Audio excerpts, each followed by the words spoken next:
السلام عليكم.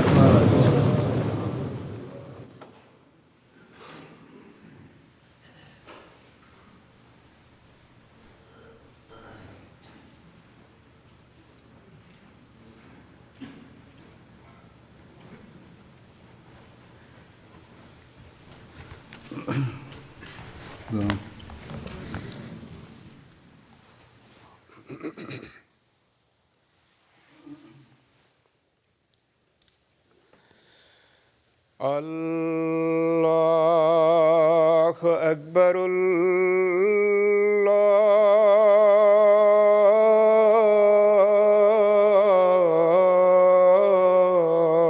الله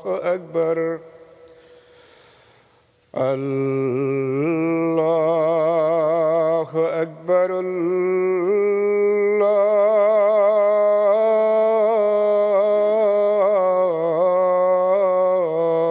الله أكبر.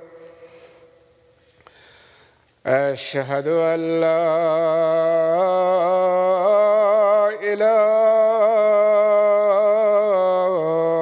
إله إلا الله. أشهد أن لا إله إلا الله. أشهد أن محمدًا رسول الله.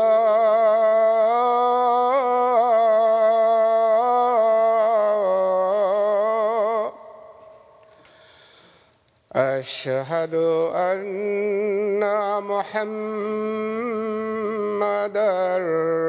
رسول الله. حي على الصلاة.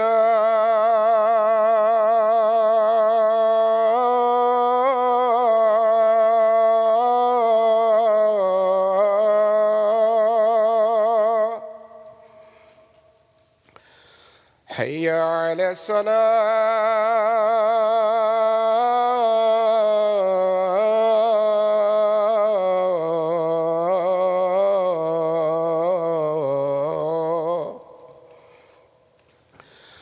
حي على الفلاح.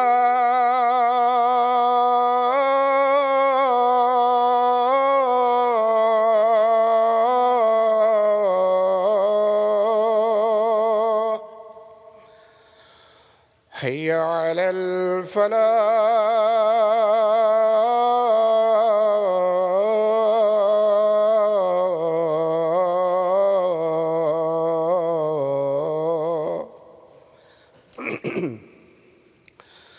الله أكبر.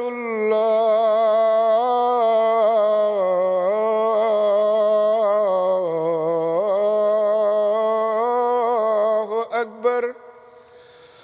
لا إله إلا الله.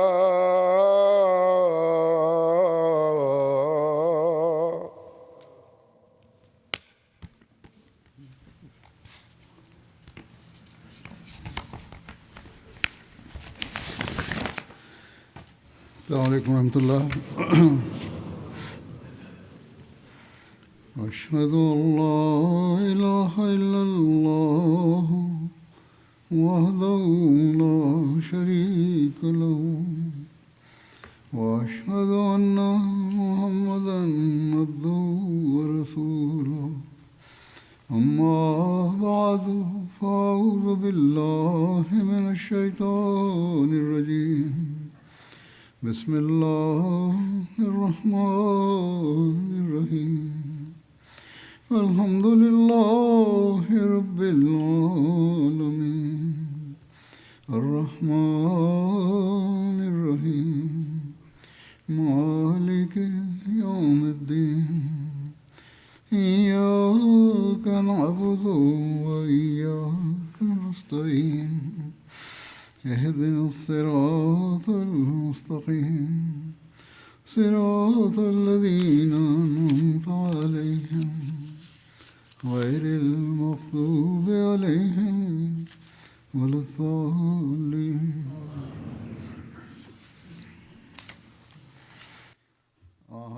মহানবী সাল্লাল্লাহু আলাইহি ওয়াসাল্লামের कि उससे पर আদর্শের উপর সর্বাধিক हमें প্রতিষ্ঠিত এবং অবিচল থাকার দৃশ্য আমরা এই যুগে তার প্রকৃত সেবক হযরত মসিহ মাউদ में नजर এবং প্রতিষ্ঠিত মাহদীর মাঝে আমরা দেখতে পাই। वसल्लम की इबादत মহানবীর ইবাদত और इस हवाले से এবং এ প্রসঙ্গে তার অনুসারীদের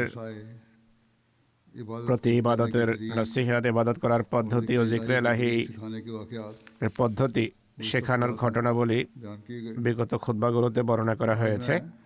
আজ আমি হযরত মসিহ মাউদ আলাইহিস সালামের শেষ সমস্ত वो वाकयात बयान करूंगा ঘটনা जो अपने आका বর্ণনা করব যা তিনি তার মরিদ সাল্লাল্লাহু আলাইহি ওয়াসাল্লামের অনুসরণে जो आपने অনুসরণ করেছেন এবং যা আমাদের কাছে পৌঁছেছে। হযরত মির্জা বশির আহমদ সাহেব বর্ণনা করেন, रवायत करते हैं গুরুদাস পুরস্থ লঙ্গলওয়ালের অধিবাসী মির্জা মোহাম্মদ্দিন সাহেব लिख भेजा আমাকে লিখেছেন যে আমি मैं अपने बचपन से আমার শৈশব থেকেই इस्लाम को देखता आया हूँ। হযরত মসিহ মাউদ আলাইহিস সালামকে पहले দেখে मैंने আসছি। आपको সর্বপ্রথম আমি তাকে মির্জা গুলাম উর্তুজা সাহেবের জীবদ্দশায় দেখেছিলাম যখন আমি নিতান্তই শিষ্য ছিলাম। थी তার অভ্যাস ছিল যে রাতে এশার নামাজের পর তিনি দ্রুত ঘুমিয়ে পড়তেন, तहज्जुद এরপর রাত 1টার দিকে তাহাজ্জুদের জন্য উঠে দাঁড়াতেন।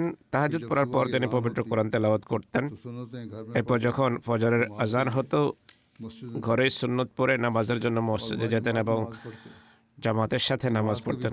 নামাজ কখনো তিনি নিজে পড়াতেন, আবার কখনো মসজিদের ইমাম इमाम मस्जिद মিয়াজান মোহাম্মদ পড়াতেন। नमाज নামাজ থেকে ফিরে তিনি অল্প সময়ের জন্য ঘুমিয়ে নিতেন। আমি তাকে কখনো মসজিদে সুন্নত নামাজ পড়তে দেখিনি, তিনি ঘরেই সুন্নত পড়তেন। আল্লাহ তাআলা কিভাবে হযরত মসিহ মাউদ আলাইহিস সালাতু ওয়াস সালামকে ইবাদত করার শক্তি দিয়েছেন करते हैं সেই সম্পর্কে তিনি বলছেন, इबादत करने की ताकत दी। लेकिन आपने फरमाया এটি প্রত্যেকের জন্য নয়, এটি সবার জন্য নয়, বা সবাই প্রত্যেকে এমন করবে আর সাধ্যাত্মিকভাবে এমন করবে, এটি फरमाया मुझे तो সবার জন্য নয়, বরং আল্লাহ তাআলা আমাকে একটা বিশেষ बहरहाल শক্তি দিয়েছেন ইবাদতের। তিনি নিজের অবস্থার যে চিত্র তুলে ধরেছেন তা নিম্নরূপ: आप बयान करते हैं আমি কখনো मैंने কঠোর कभी इबादत शाका সাধনাও করিনি, शाका भी नहीं की और ना আর ज़माना বর্তমান যুগের हाल के बाद কতিপয় सूफियों की तरह সুফির ন্যায় কঠোর সাধনা বা মুজাহেদায় और ना নিজের रोशन আত্মাকে शरीयत আমি इंतज़ाम নিক্ষিপ্ত से করিনি कोई এবং चिल्लाकशी की, নির্জন বাস और ना অবলম্বন खिलाफ করে सुन्नत कोई ऐसा চিল্লাকশিও अमल করিনি, बड़े रहबानियत किया আর সুন্নত পরিপন্থী এমন কোনো বৈরাগ্য অবলম্বন করিনি যার বিরুদ্ধে আল্লাহর কালাম দণ্ডায়মান হবে। বরং আমি সর্বদা এমন সব ফকির ও বিদতপন্থীদের প্রতি अनवाउ अक़साम की बिदअत আমি को इतला বিদশ্রদ্ধ। है। फरमाते हैं हाँ তবে हज़रत পিতা वालिद साहब সাহেবের के ज़माने में জীবদ্দশায় जबकि उनका वफात যখন তার ज़माना वफात মৃত্যুর बहुत नज़दीक সময় था। সন্নিকটে ছিল, একবার ঘটনাক্রমে এক बुजुर्ग मोहम्मद पाक सूरत পুণ্যবান পবিত্র চেহারা में বিশিষ্ট दिखाई दिया ব্যক্তিকে স্বপ্নে দেখলাম। তিনি এই কথা উল্লেখ করলেন যে अनवारे আসমানি নূর समाई के लिए रखना বা सुन्नत खानदान नबूवत है। ঊর্ধ্বলোকের জ্যোতি के आसमानी अनवार লাভের জন্য কিছুটা রোজা রাখা এটি নবী পরিবারের সুন্নত। अल्लाह ताला আল্লাহ তাআলা স্বপ্নেই ইঙ্গিতে তাকে অবহিত করেছেন किया कि अल्लाह ताला যে আল্লাহ তাআলা তাকে এই মর্যাদা দিতে যাচ্ছেন। वाला है। बहरहाल आप फरमाते हैं যাই হোক, তিনি বলেন, की तरफ इशारा इस बात সেই की तरफ বুজুর্গ इशारा किया এই कि मैं বিষয়ের सुन्नत প্রতি अहले ইঙ্গিত बैत रिसालत को করলেন যে আমি যেন सो নবী मैंने পরিবারের এই कुछ সুন্নতটি পালন করি। সুতরাং আমি কিছুকাল রোজা রাখার নিয়ম পালন করা সমীচীন মনে করলাম। साथ ही ये ख्याल कि কিন্তু सनत একই को সাথে मखलूक এই को ধারণা बयान হৃদয়ে करने জাগ্রত का হলো যে এই কাজটি গোপনে অবলম্বন করা উচিত। তাই আমি যে পন্থা অবলম্বন করলাম তা হলো ঘর থেকে পুরুষদের বসার ঘরে খাবার আনাতাম, এরপর সেই খাবার গোপনে কতিপয় এতিম শিশুকে দিয়ে দিতাম, যাদের আমি পূর্ব থেকেই ঠিক করে রেখেছিলাম के लिए ताकि এবং সময় মতো উপস্থিত হওয়ার জন্য তাগিদ দিয়েছিলাম। আর এভাবে সারাদিন আমার রোজার মাঝে অতিবাহিত হতো। वजूद খোদা তাআলা ছাড়া এই রোজাগুলোর কথা কেউ জানতো না। खबर न थी। 2-3 সপ্তাহ পর আমি বুঝতে পারলাম मुझे मालूम हुआ যে রোজা আমি শুধু এক বেলা পেট ভরে पेट भर कर খাবার খেয়ে রাখি, তাতে আমার কোনো কষ্ট হয় না। তাই খাবারের পরিমাণ কিছুটা কমানো শ্রেয় হবে। सो मैं इस रोजे সুতরাং সেদিন থেকে আমি খাবার কমাতে থাকলাম। गया